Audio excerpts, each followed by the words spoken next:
Well, I guess the biggest domestic story in British politics today is the dossier released by Boris Johnson. It was given yesterday to a committee that will grill him tomorrow afternoon for 4 hours and has now gone public today.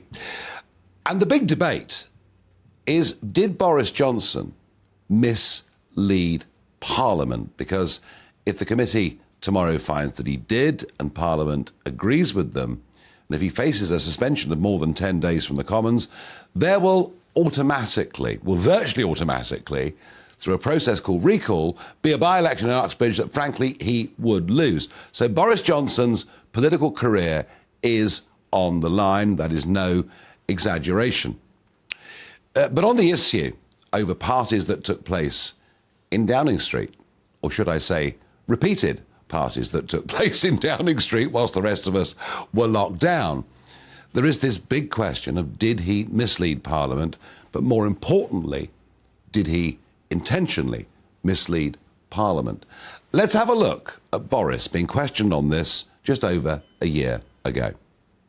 Could I ask the Prime Minister, did you deliberately mislead the House at the dispatch box? No, Mr. Speaker. But for MPs who are discussing your probity this afternoon in the House of Commons, who are saying that you did mislead them with all the statements you made as these revelations came out, what do you say to them? And the answer to that straight question, did you mislead the House of Commons knowingly or inadvertently? Well, of course not. But it's up to them. They must do whatever they want. That's their prerogative.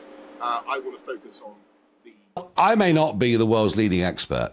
I may well not be the world's leading expert on body language, but I have to say that second interview, done just a few days after he definitively said no to the House of Commons, looked, how can I put it, pretty shifty.